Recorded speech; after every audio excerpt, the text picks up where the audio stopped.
Seguramente muchos de vosotros habréis escuchado, al menos de oídas, el nombre de Carlos Spurgeon, Spurgeon o Spurgeon, como a lo mejor lo pueden leer algunos. Y fue un predicador londinense, y muchas veces los que predican, o a veces si has leído algo, algún libro evangélico, te habrás encontrado con alguna cita o algo, alguna referencia a este hombre llamado Spurgeon. Y fue un hombre de Dios que Dios usó grandemente en el siglo XIX, estamos hablando de los años 1800. Y muchas veces me acuerdo que leí una biografía de él, que lo pintaba pues como un hombre de mucho éxito, de grandes avivamientos, que su iglesia creció de tener, no muchos, a tener miles y miles de personas, un hombre con un ministerio tremendo. Pero eso solamente pinta una parte de su vida, no pinta toda la verdad, porque el predicador londinense Spurgeon sufrió muchísimo, no solo de enfermedades físicas, tenía bastantes enfermedades físicas, pero más que nada sufrió muchísimos ataques por lo que creía, por lo que enseñaba, por lo que predicaba, básicamente ataques por la causa de Cristo. Hay un libro que os lo recomiendo, en inglés se llama El Spurgeon olvidado, en español creo que se llama Spurgeon y sus controversias, y este libro analiza más a fondo la vida de este hombre Spurgeon y la analiza de una forma que, viendo cartas que escribía y viendo diferentes documentos, analiza estos ataques que este hombre recibió. Un ataque de los que recibió fue por predicar el evangelio bíblico, el evangelio de la gracia de Dios, pues recibió un ataque tras otro, porque otros predicaban un evangelio pasado por agua, un evangelio que todo está bien, un evangelio que no recalca que el hombre es pecador, un evangelio que no recalca lo grande y soberano y la gracia de Dios. Por eso, porque él predicaba el evangelio bíblico, por eso fue atacado. Otro ataque es porque él creía en el bautismo como nosotros, pero enseñaba que el bautismo no da una nueva vida, no enseñaba que lo que se llama regeneración bautismal está mal, que el bautismo no salva, sino lo que salva es la fe en Cristo, eso justifica por la gracia de Dios, y por eso fue atacado también. Y en último lugar fue atacado muchísimo por oponerse a las nuevas y modernas herejías que salían, la gente que decía que bueno, la Biblia puede tener errores, él atacaba todo esto y fue atacado grandemente. Fue tanto los ataques que sufrió que lo echaron de su propia denominación. Él era bautista y tenían una unión de muchas iglesias bautistas y lo echaron porque no le gustaba y lo echaron. Y muchas veces esto no pensamos que este hombre, que muchas veces lo recordamos como un gran hombre de Dios, fue atacado tanto en su tiempo. Y te das cuenta que el gran hombre que Dios usó, y que muchos predicadores hemos aprendido mucho de él, fue un hombre que en su tiempo lo despreciaban, lo atacaban constantemente y que tuvo que padecer mucho por la causa de Cristo. Y eso es lo que debemos recordar, porque cuando miramos la historia de la Biblia, y no solamente la historia de la Biblia, sino después la historia de la Iglesia, nos damos cuenta que los grandes hombres de Dios son hombres y mujeres que han padecido, han sufrido por la causa de Cristo. Puedes pensar en grandes hombres de Dios como Martín Lutero, Juan Calvino, misioneros como Hudson Taylor, que fue a la China, Adoniram Judson, que fue a Birmania, David Brainerd, que fue a los indígenas en Estados Unidos, y tantos otros muchos que sufrieron, y otros muchos dieron su vida como mártires por la causa de Cristo. Este hombre Spurgeon, del que estaba hablando al principio, dijo esta frase, y quiero que pienses en esta frase, dijo: las lágrimas de la aflicción son a menudo necesarias para mantener limpio el ojo de la fe. Muchas veces cuando te entra algo en los ojos, ¿qué haces? Intentar que haya lágrimas para mantener el ojo limpio. Pues él dijo: las lágrimas de la aflicción son a menudo necesarias para mantener limpio el ojo de la fe. ¿Y cuánto nos hace falta a cada cristiano la aflicción por causa de Cristo? Ha sido la historia de muchísimos cristianos, es más, se ha llegado a decir que la sangre de los mártires ha sido la semilla de la Iglesia. Y hoy hemos llegado al versículo 29 del capítulo 1 de Filipenses, y Pablo les dice ahí a los filipenses: a vosotros os es concedido a causa de Cristo no solo que creáis en Él, sino también que padezcáis por él, teniendo el mismo conflicto que habéis visto en mí y ahora oís que hay en mí. Y es que hoy quiero recalcar, vamos a ver dos cosas, una la vamos a centrar grandemente, la otra solamente la mencionaremos al final, y lo que queremos recalcar hoy es que es Dios el que concede el sufrimiento. Lo dice ahí, Dios os ha concedido no solamente el creer en Él, sino el padecer por Él. Dios concede el sufrimiento. Dios concede el sufrimiento. A muchos les cuesta ver esta verdad, les cuesta darse cuenta de esta verdad en su vida. ¿Cómo que Dios concede el sufrimiento? Mucha gente piensa que el bien y el mal funcionan como hay un gran poder aquí que es el bien y ahí está Dios y luego un gran poder que es el mal y están luchando el bien y el mal como dos grandes poderes y el mal es Satanás lidera todo esto y el bien Dios hace todo y todo lo que viene bueno a nuestra vida es de Dios y todo lo que es malo que pensamos que es malo de nuestra vida viene de Satanás. Todo lo bueno, como la familia, el amor, la riqueza, la provisión, la generosidad, todo eso viene de Dios. Y todo lo malo, como la guerra, la enfermedad, el COVID, la viruela del mono, esta que ha salido ahora, las desgracias, los problemas, todo eso viene de Satanás. Y pensamos que Dios no tiene nada que ver con todas las cosas malas que ocurren y que Satanás no tiene nada que ver en las cosas buenas que ocurren. Pero, si lo piensas, no tiene ningún sentido ese tipo de pensamiento, porque estamos poniendo a Dios a la misma altura que Satanás. Y eso está completamente equivocado. Satanás no es Dios. Satanás es simplemente un ángel caído, es una criatura. Nosotros somos criaturas de Dios, seres humanos. Satanás es otra criatura de Dios, un ángel que se rebeló y que Dios lo castigó, lo maldijo, lo sacó del cielo. Y muchas veces pensamos, ya, pero Dios no tiene nada que ver con lo malo que me ocurre. Pues mira, por ejemplo, Lamentaciones 3. Lamentaciones es un libro que escribió Jeremías. Lamentaciones está justo después del libro de Jeremías. Si encuentras Jeremías, después verás Lamentaciones. Y Jeremías estaba sufriendo en sus carnes el juicio por el pecado. El juicio de Dios por el pecado de Israel. Y mira lo que dice Jeremías 3:37. Hay gente que dice, no, Dios solo nos manda lo bueno, ¿no? Mira lo que dice Lamentaciones 3, versículo 37. Es como una pregunta retórica. Dice Lamentaciones 3:37. ¿Quién será aquel que diga que sucedió algo que el Señor no mandó? Es decir, está diciendo, todo lo que ha sucedido Dios lo manda, Dios lo ordena. Mira el versículo 38. De la boca del Altísimo, es decir, de Dios, no sale lo malo y lo bueno. Se está refiriendo, lo malo y lo bueno que nos ocurren, no sale de la boca de Dios, no es ordenado por Dios, tanto lo malo como lo bueno. Tenemos que saber que Dios ordena todo. Dios no hace mal, ni peca, pero cuando llegan a nuestra vida cosas que vemos como malas, tenemos que darnos cuenta que Dios las ha permitido, que Dios las ha ordenado en su sabiduría. No las entendemos nosotros, pero Dios sí. De la boca del Altísimo no sale lo malo y lo bueno. Mira conmigo otro profeta menor llamado Amós. Amós, a ver si lo encontramos.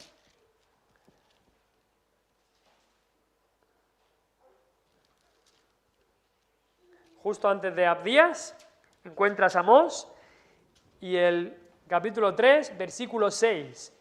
Amós 3, versículo 6. Y otra vez Amós era un profeta que estaba viviendo en sus carnes el juicio de Dios, juicio contra Israel, contra Samaria. Y mira lo que dice Amós 3, versículo 6. ¿Se tocará la trompeta en la ciudad y no se alborotará el pueblo? ¿Habrá algún mal en la ciudad el cual Jehová no haya hecho? Caía el juicio sobre la ciudad, venían los enemigos. Y dice Amós, ¿esto lo ha hecho Dios? ¿Esto lo ha hecho Dios? A veces nos cuesta ver esto. Para muchos esto es inaceptable. Pero muchas de estas personas que ven cualquier mal y dicen esto no puede ser permitido por Dios, muchos de ellos tienen una perspectiva muy ligera sobre el pecado. Y es que tenemos que darnos cuenta que cuando Dios trae el sufrimiento a este mundo de maneras muy diferentes, simplemente está dándonos lo que merece este mundo. Lo que merece este mundo después de la caída del mundo, después de la caída de Adán. Todo lo que merecemos no es lo bueno, sino lo malo. Y claro, como mucha gente piensa que Dios solamente permite lo bueno y Satanás solamente trae lo malo, entonces cuando viene la prueba, cuando viene lo malo, la gente dice, Dios me ha abandonado. Dios me ha abandonado, ya no puedo hacer nada porque Dios no puede tener nada que ver con esta injusticia que me está pasando. Pero no vemos que Dios está trayendo esto para nuestro bien. La gente ve ahora la guerra de Ucrania. Por supuesto, es tristísimo lo que está ocurriendo ahí. Y las personas que están haciendo todo esto son responsables, pero Dios ha permitido esto. A Dios no se le escapa esto de la mano. Dios está permitiendo esto por una razón. La gente ahora está con la crisis, la inflación, cómo vamos a poder pagar todas las cosas, y Dios ha traído esto por una razón. Esto no es que a Dios se le escapa de las manos y Satanás está reinando, no, Dios es el rey y Dios está permitiendo la inflación y los precios y todas estas cosas para llevarnos hacia Él, para hablarnos al corazón, para mostrarnos su palabra, para que nos humillemos. Todo esto lo hace Dios por una razón. No se le escapa de las manos, Él está detrás de todo esto. De todo esto que vemos que nos puede parecer muy malo, Dios está detrás y lo trae por una razón. Cuando nos viene la enfermedad, hay mucha gente que piensa que la enfermedad solo es que Satanás me está atacando. No, muchas veces Dios trae la enfermedad para probarnos. Muchas veces Dios trae la enfermedad, puede ser también para disciplinarnos. Dios envía y permite la enfermedad para llevarnos hacia Él. Como aquí, volvemos a Filipenses y nos damos cuenta que dice ahí, Dios concede que padezcáis. Dios concede el sufrimiento, Dios permite, y no solo permite, sino que Él lo concede. Algo que es concedido es como un regalo que te dan, y muchas veces no vemos la aflicción, no vemos las pruebas, no vemos los problemas como un regalo, pero muchas veces son un regalo de Dios para llevarnos hacia Él. Filipenses 1:29, a vosotros os es concedido a causa de Cristo, no solo que creáis en Él, sino también que padezcáis por Él. Ahora, este sufrimiento que Dios concede, tenemos que ver que este sufrimiento es por la causa de Cristo. Este en particular que está hablando aquí, el apóstol Pablo era sufrimiento por la causa de Cristo. Hay 3 tipos de sufrimiento que atraviesa el cristiano. Creo que todos los sufrimientos que puedas padecer, o problemas, o dificultades, se engloban en 3 tipos. Uno serían las pruebas generales que vienen a nuestra vida. Es decir, un cristiano atraviesa enfermedad, y eso puede ser una prueba de Dios, o desilusiones, o cualquier otro tipo de cosa. Un cristiano atraviesa, como ayer fui a un entierro allí en Elche, un hombre de la edad de mi padre que ha perdido a su esposa, y son pruebas que Dios trae a nuestra vida. Y ese es uno de los tipos de sufrimiento que el cristiano tiene que atravesar. Otro tipo de sufrimiento que el cristiano tiene que atravesar sería la disciplina del Señor. Muchas veces Dios trae disciplina. Es decir, cuando un cristiano peca, Dios, que es el buen Padre, el Padre amado, Él es el Padre justo, cuando un cristiano peca, Dios envía disciplina, un castigo por el pecado. Y esa es una demostración del amor de Dios. Acordaros, el padre al hijo que ama, disciplina. Si un padre no ama a su hijo, no le disciplina. Si un padre no disciplina a su hijo, no le ama. Pero el padre al hijo que ama, disciplina. Y eso es otro tipo de sufrimiento, y debemos recibir ese sufrimiento, esa corrección, y aceptarla, y ir a arrepentimiento. Lo vemos, por ejemplo, ese tipo de sufrimiento, de disciplina, en el caso de David. El rey David, pecó con Betsabé, y Dios trajo disciplina en que el hijo que Betsabé había concebido murió, ese hijo. Y eso fue la disciplina del Señor para David, y David se arrepintió de su pecado. Entonces tenemos un tipo de pruebas, un tipo de sufrimiento, las pruebas generales, como enfermedad, como en el caso de Job. El segundo sería la disciplina del Señor, es decir, como en el caso de David, cuando pecó con Betsabé. Pero el tercer tipo de sufrimiento tiene que ver con la persecución. Tiene que ver con la persecución, cuando un cristiano es atacado por su fe. Cuando por hacer lo correcto, un cristiano sufre. Cuando tú le hablas a tus amigos, a tus vecinos, a tus compañeros de clase, de que tú crees en Cristo, de lo que dice la Biblia, y se ríen de ti, y te tiran algo, y se meten contigo, eso es el tercer tipo de sufrimiento del que hablamos, de la persecución, o incluso como en el caso de Pablo, que llegaba mucho más allá, teniendo que sufrir martirio, apedreamiento, cárcel, etcétera, por la causa de Cristo. Entonces, esos tres tipos de sufrimiento son los que atraviesa un cristiano, pero Pablo se refiere aquí, hablando con los filipenses, al número 3, a aquel tipo de sufrimiento por la causa de Cristo, a aquel tipo de sufrimiento que recibe un cristiano por su fe, por seguir a Cristo. Eso quiere decir que la razón, o sea, este tipo de sufrimiento es cuando uno sufre por su fe en el Señor Jesús. Significa que una persona está sufriendo porque defiende esa fe, que habla la palabra de Dios, esa fe dada una vez a los santos, está sufriendo porque dice, yo no voy a participar en esto. El mundo te ofrece esto para que lo hagas, para que lo tomes, para que lo veas, para que lo sigas, y tú dices no, y sufres persecución. Ese es el tipo de persecución que Pablo está hablando, el tipo de sufrimiento, de padecimiento que Pablo está hablando. Estás sufriendo porque deciden no participar en el desenfreno o en la impureza del mundo. Estás sufriendo porque cuando alguien habla de tu Salvador, de tu Señor, y lo blasfema y dice una palabrota, tú dices, no, no digas eso, por favor, eso me ofende. Y eso entonces te trae persecución, porque tú defiendes el nombre de Cristo. Eso es sufrir por Cristo. ¿Y sabes qué? Sufrir por Cristo es una prueba de que tú eres cristiano. Sufrir por Cristo es una prueba de que tú eres de Dios. Es una evidencia. Me acuerdo hace tiempo salía un anuncio que salía el algodón no engaña, ¿no? Y entonces cogían el algodón y dicen el algodón no engaña si algo estaba limpio o algo estaba sucio. Pues esta prueba de sufrir por Cristo y perseverar es ese algodón que no engaña.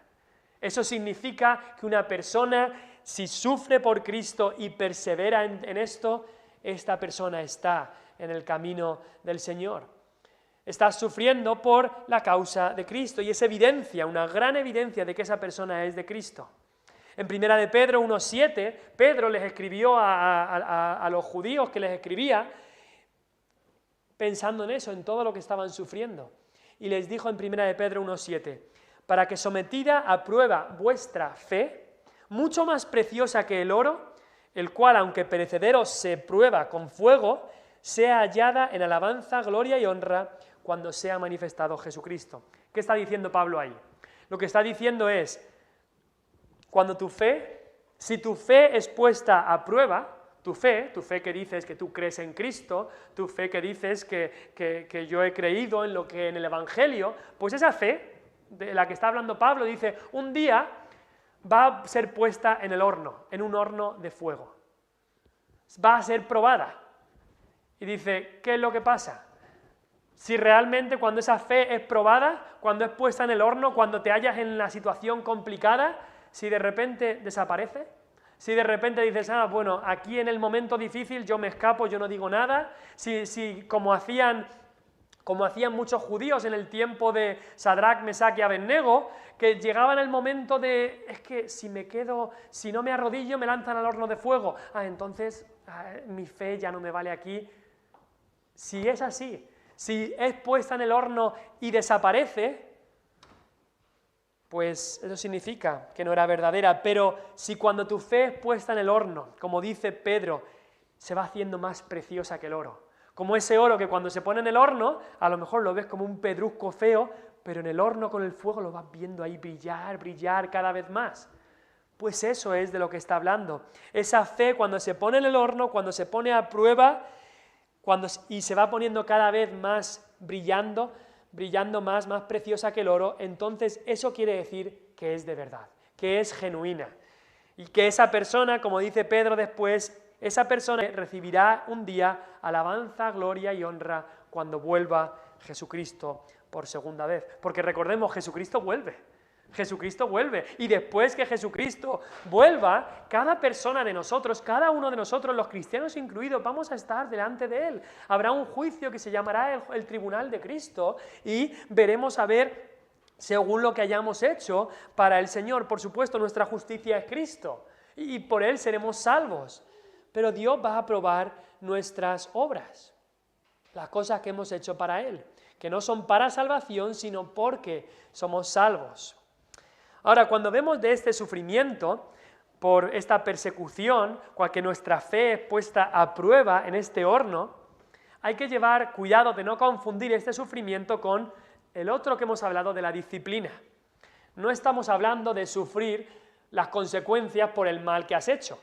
Si podéis acompañarme a Primera de Pedro, otra vez este libro de Primera de Pedro, está ahí al final de la Biblia, justo después de Santiago, tienes ahí Primera de Pedro, y en gran manera Primera de Pedro les habla a los que están sufriendo, pero mira lo que dice Primera de Pedro 4, versículo 15. Primera de Pedro 4, versículo 15. Acordaos de que Pedro les escribe a aquellos que están sufriendo. Mira lo que dice el 14. Primera de Pedro 4:14, si sois vituperados o maldecidos o menospreciados por el nombre de Cristo, sois bienaventurados, porque el glorioso Espíritu de Dios reposa sobre vosotros. Es una evidencia de salvación. Ciertamente de parte de ellos Él es blasfemado, pero por vosotros es glorificado. ¿Sabes qué? Eso significa que si cuando tú haces lo correcto y hablas en el nombre de Cristo, alguna persona del mundo suelta una blasfemia y dice algo horrible de Cristo, es verdad que de parte de ellos Cristo ha sido blasfemado, pero por ti Dios ha sido glorificado. Pero mira lo que dice el versículo 15, hablando de este sufrimiento. Así que ninguno de vosotros padezca como homicida o ladrón. Está diciendo, estáis sufriendo, pero espérate, que no sufráis por haber matado a alguien, o haber sido homicida, haber pensado matar a alguien, o como ladrón. Es que hay que llevar cuidado. Hay mucha gente que viene y dice, ay, pobre de mí lo que tengo que sufrir. Ay, pobre de mí lo que tengo que sufrir, que estaba haciendo la declaración de la renta y me han pillado que no estaba declarando todo y ahora me han puesto una multa que tengo que pagar tanto. Ay, lo que tengo que sufrir como cristiano. No, tú no estás sufriendo como cristiano, tú estás sufriendo como ladrón. Y Pablo está siendo muy claro aquí, ninguno de vosotros padezca como como homicida o ladrón, o dice después como malhechor. Si sufres haciendo el mal, es que te lo mereces. Eso no es sufrir como cristiano, eso es sufrir como malhechor. Si has hecho mal, entonces debes arrepentirte y darle gracias a Dios cuando viene el castigo de Dios. Cuando sufres por haber hecho mal, dale gracias a Dios. Porque aquellos que hacen mal y Dios los deja a su aire, son los del mundo. Pero aquellos que hacen mal y Dios les restringe y les manda castigo, son sus hijos. Así que dale gracias a Dios. Hay muchas personas, y yo he ido, ¿cómo sufro como cristiano? Estaba yendo a 160 en la autovía y me han puesto una multa. No, estás sufriendo porque has hecho mal. Ninguno sufra como homicida o ladrón o malhechor, o después dice por entrometerse en lo ajeno. Es una vergüenza que como cristianos estemos entrometiéndonos en lo ajeno y estas cosas, dice, es una vergüenza que estéis sufriendo por estas cosas. Una vergüenza que hagáis estas cosas y que estéis sufriendo por estas cosas. Pero mira lo que dice el versículo 16, Primera de Pedro 4:16. Pero si alguno padece como cristiano, y ahí se refiere si alguno padece por Cristo, por defender la causa de Cristo, por hablar de Cristo, por evangelio a otras naciones, por defender lo que crees, por hablar a otros de este libro, por decir, yo no voy a participar en esas cosas. Sufre por eso, no hay que avergonzarse. De lo otro sí que tienes que avergonzarte, de sufrir por hacer mal, pero si sufres por ser cristiano, por vivir la vida de cristiano, no hay que avergonzarse. Dice, si alguno padece como cristiano, no se avergüence, sino glorifique a Dios por ello. Así que este sufrimiento del que habla Pablo en Filipenses es un sufrimiento, como dice en Filipenses 1:29, por la causa de Cristo. Porque a vosotros os es concedido a causa de Cristo Y está hablando del sufrimiento por la causa de Cristo. Pero también este sufrimiento Dios lo concede, como también concede la fe. Este sufrimiento Dios lo concede como también concede la fe. Mira lo que dice el versículo 29, volvemos ahí, de Filipenses 1, porque a vosotros os es concedido a causa de Cristo, no solo que creáis en Él, sino también que padezcáis por Él. Habla de que este sufrimiento Dios lo concede de la misma manera que también concede la fe. La fe. La fe es un don de Dios, tenemos que recordar eso, es un regalo de Dios. La fe es un don de Dios. Efesios 2, 8, 9, seguramente lo sabéis algunos, porque por gracia sois salvos por medio de la fe, y esto no de vosotros. Y esto se refiere principalmente a la fe. Esta fe no es de vosotros, es un don de Dios. Un don es un regalo de Dios, no por obras, para que nadie se gloríe. Que tenemos que darnos cuenta que nuestra salvación es toda de Dios. No es que Dios haya hecho el 99% o 99,999% y te toca hacer a ti ese último esfuerzo. No, la salvación es 100% de Dios, toda. Lo dijo Jonás en el vientre del pez. La salvación es del Señor, de Jehová. Y todo lo que necesitamos en nuestra salvación lo pone Dios. No ponemos nada, nosotros no ponemos nada de nuestra parte. ¿Un muerto qué pone? Si estamos muertos en nuestros delitos y pecados, pues necesitamos nueva vida. Y Dios pone todo, no tiene ni un duro, no tiene nada de dinero para pagar su propia liberación. Dios pone todo el precio que pagó Cristo en la cruz del Calvario. Nosotros somos completamente pecadores. ¿Quién borra nuestros pecados? ¿Nosotros unos cuantos y Dios los demás? No. La sangre de Jesucristo, su Hijo, nos limpia de todo pecado, todo lo hace Dios. Nosotros estábamos como enemigos y como alejados. ¿Quién es el que nos trae? ¿Nosotros damos un pasito y luego Dios da lo siguiente? No. Dios nos adopta en la familia de Dios. Nosotros no firmamos una solicitud de que quiero estar en la familia de Dios a ver si me aceptan. No, Él nos trae y nos adopta en su familia. Pero luego hay gente que dice, bueno, vale, eso es verdad, pero el arrepentimiento y la fe sí que son nuestros, ¿no? Eso sí que tiene que ser nuestro, porque yo me acuerdo que cuando yo fui salvo, yo me arrepentí y yo creí. Así que el arrepentimiento y la fe tienen que ser míos, ¿no? Pues mira lo que dice la palabra. Aquí dice que a vosotros os es concedido a causa de Cristo no solo que creáis en Él. Es decir, dice que el creer en Él, el creer en Cristo es concedido. Es algo que Dios nos da. Como hemos dicho, la fe es un don de Dios, pero también el arrepentimiento.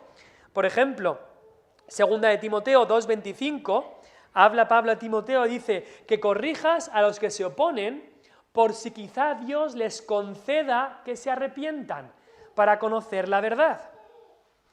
O sea, tú corrige a los que se oponen para que Dios les conceda que se arrepientan. Dios concede el arrepentimiento. En Hechos 11 también lo vemos ahí que estaban contando de lo que Dios había hecho con los gentiles, los que no eran judíos, y decían, madre mía, que también a los gentiles ha dado Dios arrepentimiento para vida. No es que también los gentiles por ellos mismos se han arrepentido, dice, Dios les ha dado arrepentimiento para vida. Así que tanto el arrepentimiento como la fe Dios los concede, son cosas que Dios da. Ahora, son cosas que Dios da, el arrepentimiento y la fe, son regalos de Dios, pero por supuesto, como hombres, como seres humanos, hombres y mujeres, podemos estar activos en el arrepentimiento y la fe. Es como un regalo que te dan, pero tienes que estar activo en ese arrepentimiento y en esa fe. Es una responsabilidad humana. Cristo vino y dijo, arrepentíos y convertíos. Hay responsabilidad nuestra, sí, pero luego nos damos cuenta que venían de Dios. Dios concede la fe y concede el arrepentimiento, pero nosotros somos llamados a arrepentirnos y a creer. Y tenemos que estar activos, y estamos activos, en aquello que Dios nos da. Ahora, a aquellos que Dios les concede la fe, como dice aquí, también les concede que padezcan por causa de Cristo.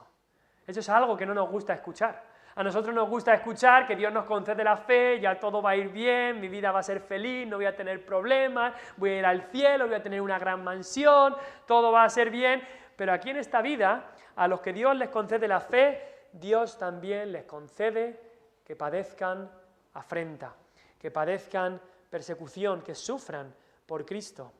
Es más, Pablo le dijo a Timoteo, en 2 de Timoteo 3:12, Pablo le dijo a Timoteo, todos los que quieran vivir piadosamente padecerán persecución.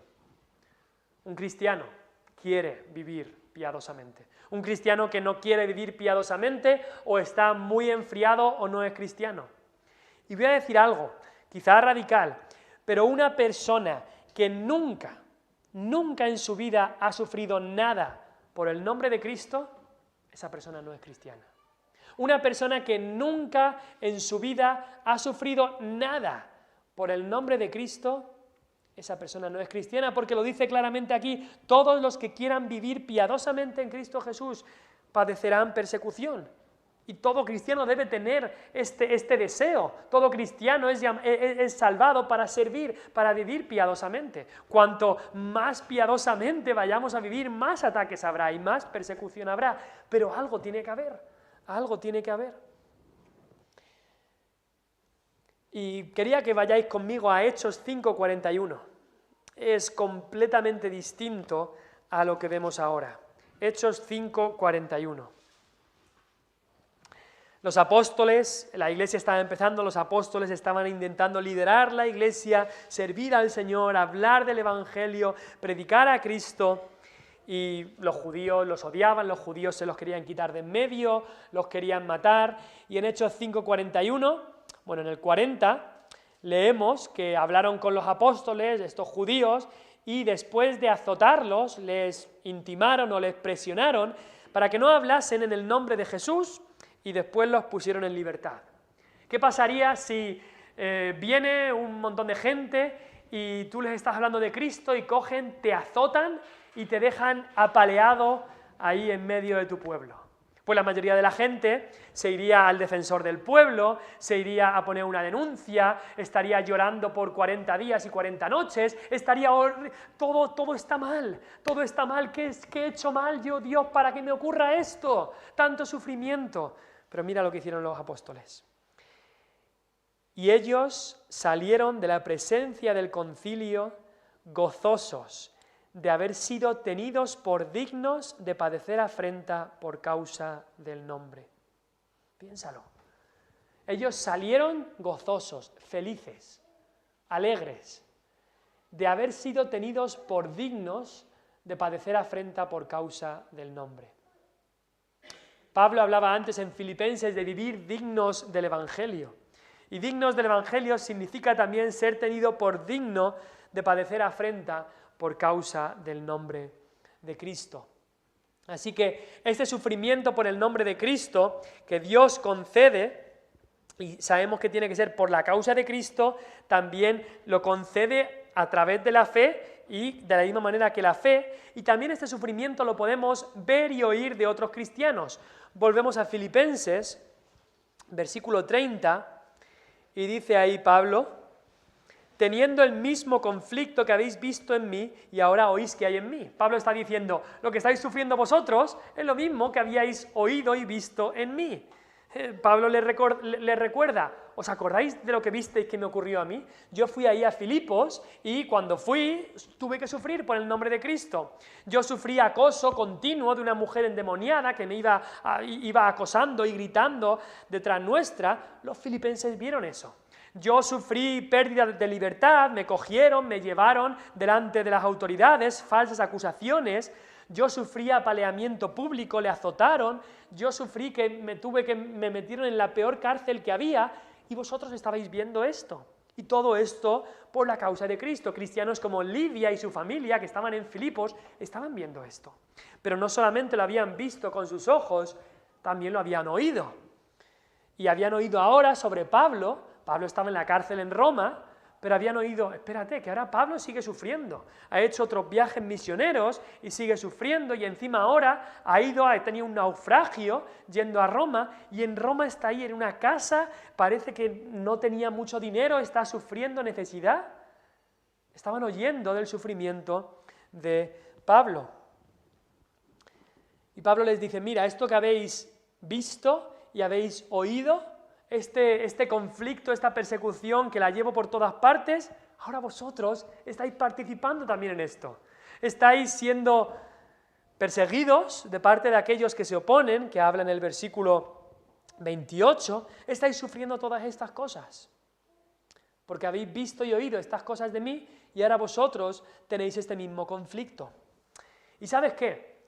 Te recomiendo y mucho a cada cristiano aquí, sea joven o sea más mayor, que veas con tus ojos, que mires con tus ojos las vidas de aquellos que sufren por el Evangelio. Aquí tienes bastantes casos. En la Biblia y más que nada en el Nuevo Testamento tienes bastantes casos de personas que sufrieron por el Evangelio.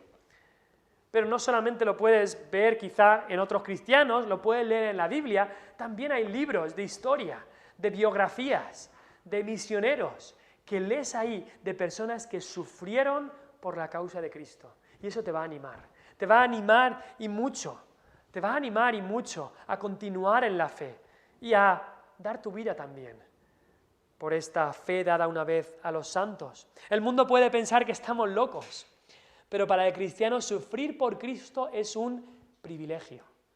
Piénsalo, es un privilegio. Estos apóstoles que les habían apaleado la espalda, y estos azotes no eran cosa pequeña, y salían alegres diciendo, wow, Señor, me has tenido por digno de sufrir por ti. Gracias, Señor. Tengo la espalda destrozada, sangrando, pero gracias, Señor, de que he podido sufrir por ti. Es todo lo contrario a lo que muchas veces pensamos nosotros. El mundo puede pensar que estamos locos, pero sufrir por Cristo es un privilegio para el cristiano. Un comentarista llamado Albert Barnes dice, el sufrimiento por Cristo hace varias cosas. Hace que nos asemejemos, que nos parezcamos más al Señor Jesús, que tengamos más evidencia de que somos suyos, hace que estemos más comprometidos con su causa y también significa que recibiremos mayor honor y recompensa en el cielo. Todo esto hace el sufrimiento por Cristo. Y tenemos que entender, como dice ahí, que Dios concede este sufrimiento. Pero como Dios lo concede, la otra parte que solamente la vamos a mencionar es que Dios no solamente concede el sufrimiento por Cristo, pero Dios también consuela en este sufrimiento. Mira el versículo 1 del capítulo 2. Por tanto, nos lleva a pensar en lo que ha dicho antes. Siempre que leas una palabra por tanto, piensa, ¿qué ha dicho antes? Porque por tanto significa que esto es una consecuencia de lo que ha dicho antes. Por tanto, si hay alguna consolación en Cristo, si hay algún consuelo de amor, si hay alguna comunión del Espíritu, algún afecto entrañable, alguna misericordia, completad mi gozo sintiendo lo mismo, teniendo el mismo amor unánime, sintiendo una misma cosa. Pablo ha hablado del sufrimiento del cristiano y ahora dice, por tanto, y directamente habla de la consolación que hay en Cristo.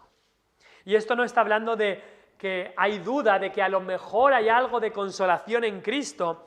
La palabra sí ahí también se podría traducir como diciendo, por tanto, como hay consolación en Cristo, como hay consuelo de amor, como hay alguna comunión del Espíritu, eso está diciendo. Como hay todas estas cosas, porque por supuesto que hay consolación en Cristo, busca todas estas cosas. Pablo está aquí animando a los creyentes en Filipos. Y esto es precioso, porque Dios no solamente concede el sufrimiento por Cristo a aquellos que son de Cristo, pero Dios también consuela. Dios también consuela en este sufrimiento. Él da la ayuda que necesitamos en el sufrimiento. Él ha dicho, Cristo dijo sus últimas palabras, he aquí yo estoy con vosotros todos los días hasta el fin del mundo. Y no está con nosotros solamente para estar, no, está consolándonos, ayudándonos. Él más que nada también manda al Espíritu Santo, que ¿cuál es el nombre que se le da al Espíritu Santo? El Consolador, aquel que nos consuela. Y la palabra incluso habla de aquel que viene a nuestro lado. No es alguien que consuela a 1000 kilómetros de distancia. Tú a lo mejor dices, ay, yo llamo a tal persona y tal persona me consuela, pero incluso ese consuelo por teléfono nota la lejanía. No es lo mismo alguien que viene y te da un abrazo y te consuela. No es lo mismo, yo fui a un funeral ayer, y no es lo mismo mandar un mensajito y decir, lo siento mucho, que ir y dar un abrazo. Todos podemos entender eso. Pues lo mismo, el Espíritu Santo no es que esté allí en el cielo y nos consuela desde el cielo, no, viene y está al lado nuestra, más que nada está dentro nuestra y nos consuela en nuestra necesidad. El Espíritu Santo en oración da testimonio a nuestro espíritu de que somos hijos de Dios y nos consuela. También el Espíritu Santo utiliza a otras personas para consolarnos. Y ahí entramos cada uno de nosotros. Cuando veamos a otro cristiano, a otro hermano sufriendo por diferentes razones, incluso sufriendo por la causa de Cristo, debemos ser aquellos que hagan que sean guiados por el Espíritu para consolar a nuestro hermano. ¿Serás de consolación a otros que sufren por la causa de Cristo, o serás quizá de crítica o de condenación o de desánimo para ellos? Entonces hemos visto que Dios concede el sufrimiento, este sufrimiento por la causa de Cristo, este sufrimiento que Dios lo concede así como concede la fe. Pero también hemos visto que Dios consuela en este sufrimiento. Entonces la pregunta no es, Señor, si soy cristiano, ¿por qué estoy sufriendo oposición por lo que creo? Esa no es la pregunta, porque la persecución y el padecer por Cristo es una evidencia de que sí que eres cristiano. No hay que preguntarle a Dios, si yo soy cristiano, ¿por qué sufro? No, sufres persecución por Cristo porque eres cristiano. La pregunta en realidad que quizá nos deberíamos hacer es, Señor, si soy cristiano, ¿por qué es que no estoy sufriendo prácticamente nada de oposición? Si soy cristiano, si quiero vivir como cristiano, o quizá me debería preguntar, Señor, ¿de verdad estoy viviendo como cristiano? Porque no veo que esté sufriendo oposición. ¿Es que quizá no estoy viviendo como debo? Esa sería la pregunta que quizás nos deberíamos de hacer en nuestros corazones. Porque Dios concede el sufrimiento, el padecer por Cristo. Y Dios también consuela en este sufrimiento.